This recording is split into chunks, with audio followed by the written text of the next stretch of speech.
Good morning students. जैसे कि previous lecture में मैंने आपको लेटर राइटिंग और एप्लीकेशन कैसे लिखा जाता है वो बताया था। ठीक है, तो आज जो है वो मैं आपको करवाऊंगी paragraph writing, chapter number 16 on the page number 88। अब जो पैराग्राफ राइटिंग है, पैराग्राफ क्या होता है? पैराग्राफ जो होता है is a short piece of composition, यानी कि आपको एक शॉर्ट एक पैराग्राफ लिखना होता है जिसमें आपका एक ग्रुप ऑफ सेंटेंसेस होता है जिससे आप डील करते हो।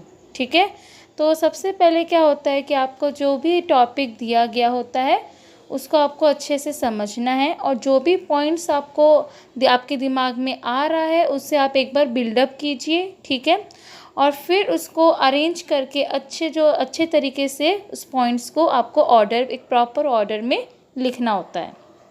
ओके, और एक जो स्टाइल होता है कुछ पैराग्राफ का, वो बिल्कुल सिंपल और क्लियर होना चाहिए। ठीक है, और अभी मैं आपको द वीडियो में आपको दिखाऊंगी जिसमें आपको काफ़ी डिटेल में पैराग्राफ राइटिंग के बारे में समझाया होगा।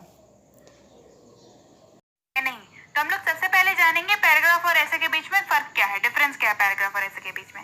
तो जैसा कि आप यहाँ पे आपके स्क्रीन पे देख पा रहे हैं, a paragraph is a shorter virtue of an essay. मतलब शॉर्टर वर्च्यू का मतलब होता है एक छोटा सा सैंपल जैसा कोई चीज। ठीक है, तो पैराग्राफ जो होता है वो ऐसे का सैंपल होता है, मतलब उसका प्रारूप होता है, उसका छोटा वाला रूप होता है। द एक्सटेंडेड और development of a paragraph leads to an essay. Paragraph जब एक्सटेंडेड फॉर्मेट में लिखा जाता है, मतलब बढ़ा चढ़ा के लिखा जाता है, तो वो किस चीज का रूप ले लेता है?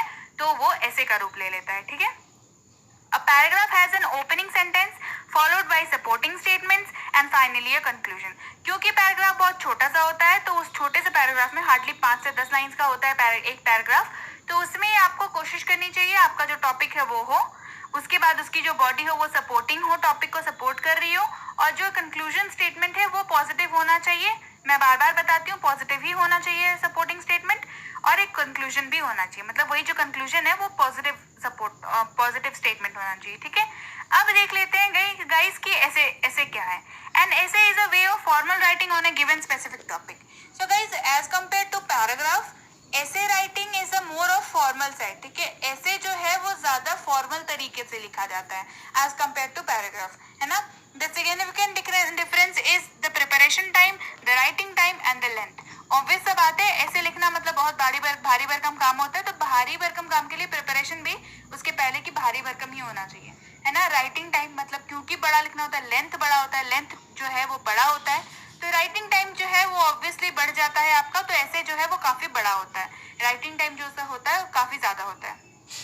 Traditionally, an essay has 5 paragraphs, which includes the introduction, supporting paragraphs and concluding paragraphs. ठीक है, तो ऐसे भी कैसा होना चाहिए, जो स्टार्टिंग है वो आपका इंट्रोडक्शन जो है वो पूरा का पूरा पैराग्राफ में आता है नॉर्मली, क्योंकि 4 या 5 पैराग्राफ्स का एक ऐसे होता है, डिपेंडिंग ऑन कि आपको वर्ड लिमिट जो है वो क्या दी हुई है ना, तो उसके हिसाब से आपको लिखना होता है। और उसके बाद उसकी बॉडी होती है जिसमें हम लोग मैटर लिखते हैं बेसिकली अपने टॉपिक को सपोर्ट करने के लिए, फॉर अगेंस्ट। वो मैं ऐसे की जो वीडियो हमारी आएगी उसमें मैं बताऊंगी हाउ टू राइट ऐसे।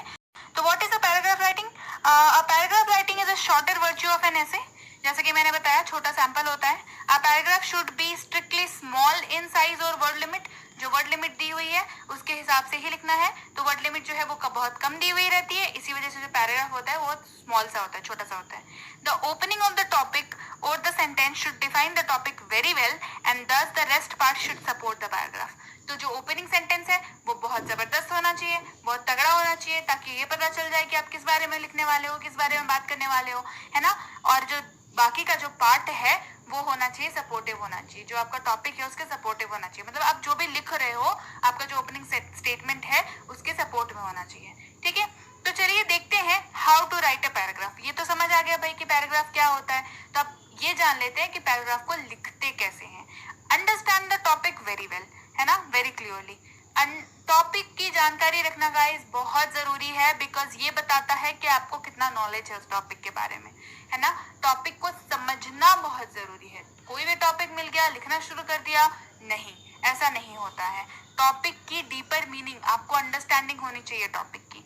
Opening sentence should be very attractive and strong. Opening sentence हमेशा हमेशा बहुत बहुत अच्छा होना चाहिए। सेम वैसे ही जैसे क्रिकेट के मैच में ओपनिंग बैट्समैन का स्कोर किया हुआ रन ये डिसाइड करता है कि आगे का मैच का अगला भाग जो होगा वो कैसा होगा, आपका ओपनिंग सेंटेंस यहाँ पे ये डिसाइड करता है कि आप रीडर आपका पैराग्राफ को आगे पढ़े या ना पढ़े या जो मन सो नंबर बिठा दे, है ना। Stick to the topic till the end of your writing. आप जिस टॉपिक पे लिखना शुरू करो उससे स्टिक रहना बहुत जरूरी है। आप हैप्पीजर्ड वे में मतलब भूल भुलैया जैसा नहीं घुमा सकते टीचर को, है ना। जो रीडर है उसको आप घुमा नहीं सकते कि हाँ भाई यहाँ गए फिर वहां गए फिर वहां गए, ऐसा नहीं होता है।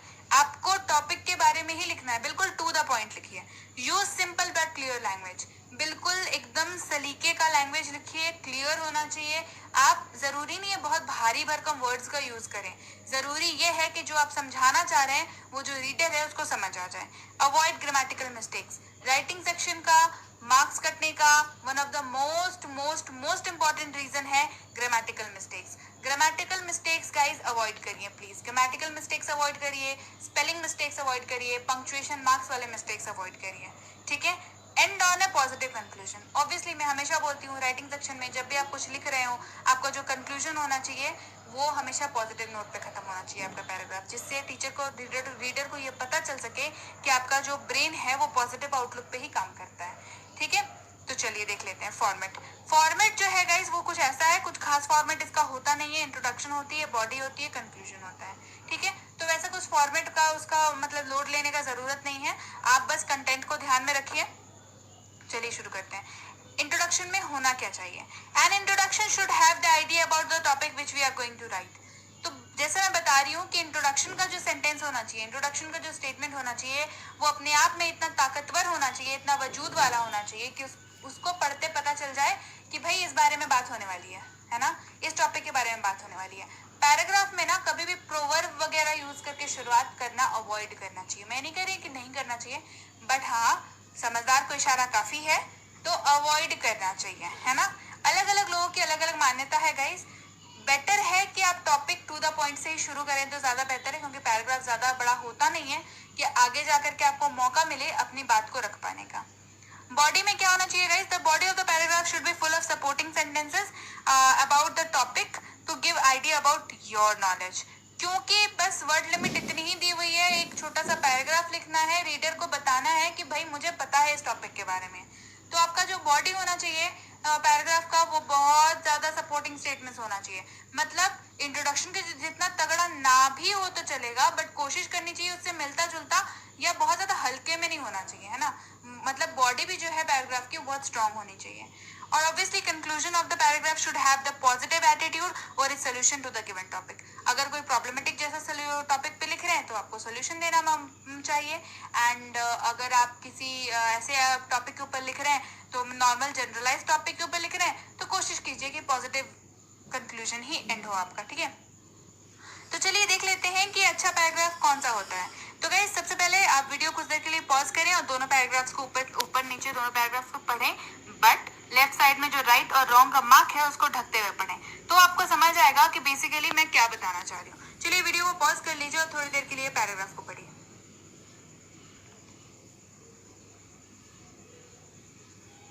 डन गाइस, तो चलिए अब साथ में पढ़ते हैं। My dad is a super dad. He works for us and fulfill our needs. He is an army officer. He works and serves our country. Everyone says my dad is a great man. He works for hours and hours to make our country safe and secure. I am proud of him. तो my dad is a super dad जो पहला line है उसको पढ़ के आपको क्या पता चला, उसको पढ़ के नॉर्मली क्या पता चला कि मैं अपने पिताजी के बारे में बात करने वाली हूँ, ठीक है। तो मतलब अब आपको पता चल गया कि आगे आपको क्या मिलेगा, मेरे पापा के बारे में जानने को मिलेगा ना। माई डैड के ऊपर में लिख रहे हैं तो मेरे पापा के बारे में जानने को मिलेगा। तो पूरा बॉडी हो गया, he works for to fulfil our needs, he saves our country, he works for our country, I am proud of him, है ना। मतलब ये पॉजिटिव सेंटेंस हो गया कि वो जो भी करते हैं मुझे उन पर गर्व है। तो this is a positive statement, right. चलिए दूसरा पैराग्राफ को पढ़ते हैं। My name is Preeti Bhattacharya. Tom is a good boy. There is a car which is of Honda. Ice creams are very harmful for everyone. Sheila loves cooking food. Trees gives us oxygen. कुछ समझ में आया? नहीं। पहला जो opening sentence था my name is प्रीति भट्टाचार्य, ऐसा लगा पढ़ के कि मैं अपने बारे में बताने वाली हूँ, ठीक है। मतलब कोई है जो अपने बारे में बात करने वाला है। फिर आगे बढ़ते हैं तो देखते हैं टॉम के बारे में बात हो रही है, फिर कार के बारे में बात हो रही है, फिर आइसक्रीम के बारे में, फिर खाने के बारे में, फिर ऑक्सीजन के बारे में, पेड़ पौधों के बारे में। तो भाई क्या है, कुछ तो समझ नहीं आ रहा। ये paragraph is a very bad paragraph. ये पैराग्राफ तो लिखने की सोचना भी मत, नहीं तो फिर अगर ये ऐसे पैराग्राफ लिखोगे फिर मार्क्स की मत सोचना, ठीक है। तो बेटर है कि आप ऊपर वाला paragraph is a good example of paragraph, आपका पैराग्राफ जो है वो वैसा ही होना चाहिए। तो चलिए एक सैंपल देख लेते हैं। Trees are useful to us. They clean the air around us. They give us oxygen to breathe on hot days. They give us shade. Trees are useful in many ways. We can use their wood and their leaves. They help us to keep environment clean. We should save trees and plant more trees. तो basically जो पहला opening sentence है, trees are useful to us, पढ़ के पता चल गया पेड़ पौधों के बारे में बात हो रही है। बाकी पैराग्राफ पढ़ेंगे तो पता चलेगा कि एनवायरनमेंट को क्लीन रखने की बात हो रही है, वो छाया देते हैं, उनके फल फूल और पेड़ मतलब लकड़ी और पत्ते यूज करते हैं हम लोग, है ना, हम लोग को एनवायरनमेंट को क्लीन रखने में हेल्प करते हैं। ये हो गया सपोर्टिंग स्टेटमेंट्स। और we should save trees and plant more trees, ज्यादा से ज्यादा पेड़ पौधों को बचाओ और ज्यादा से ज्यादा पेड़ लगाओ, ठीक है, ये बात हो रही है। तो ये हो गया पॉजिटिव स्टेटमेंट, मतलब पेड़ को पौधों को बचाने की बात हो रही है, पॉजिटिव स्टेटमेंट पे एंड किया हमने, है ना। तो जो ये ना गाइस सैंपल है ना, तो सैंपल मतलब एग्जाम्पल मान लीजिए, एग्जाम्पल समझिए इसको, तो ये एग्जाम्पल है, आपका जो पैराग्राफ होना चाहिए वो ऐसा ही होना चाहिए, ठीक है, मतलब इसी तरीके का होना चाहिए। बाकी मैंने जो फॉर्मेट है वो बता दिया, कैसे लिखते हैं वो बता दिया। तो अब जान लेते हैं कुछ यूजफुल से ट्रिक्स, है ना, टिप्स एंड ट्रिक्स जो मैं हमेशा देती हूँ राइटिंग सेक्शन के टाइम पे, वो ये है। Try to engage the reader with a strong opening sentence. अगर आपका ओपनिंग सेंटेंस बहुत स्ट्रॉन्ग होगा, बहुत तगड़ा होगा, तो जो रीडर है वो डेफिनेटली आपको आपका जो पैराग्राफ है उसको पढ़ेगा ही पढ़ेगा। इसीलिए गाइस फॉर एग्जांपल मैं यहाँ पे एक एग्जांपल लेती हूँ। मूवी का जो ट्रेलर आता है ना, वो हमेशा मूवी का सबसे जो बेस्ट पार्ट होता है, बहुत जो एकदम क्लाइमेक्स वाला और सोच में डालने वाला या बहुत इंटरेस्टिंग वाला पार्ट होता है। क्यों? ताकि ट्रेलर देख के आपको ये पता चल जाता है कि भाई ये मूवी तो बहुत अच्छी होने वाली है, पक्का जाएंगे देखने के लिए। ऐसा होता है ना, सबके साथ होता है, मेरे साथ तो बहुत होता है। तो इसी वजह से आपका जो पैराग्राफ है वो भी वैसा ही होना चाहिए कि वो स्टार्टिंग का लाइन पढ़ के ही समझ आ जाए कि यार ये जो लिखा है ना वो कुछ ऐसा लिखा है जो मेरे को तो पढ़ना ही पढ़ना है, ठीक है। गिव सपोर्टिव स्टेटमेंट्स, तो आपका टॉपिक को सपोर्टिव स्टेटमेंट्स हमेशा देने चाहिए। Use a good concluding sentence, हमेशा मैं बार बार बोल रही हूँ, जो पॉजिटिव सेंटेंसेस पे ही आपका जो पैराग्राफ है वो एंड होना चाहिए, ठीक है।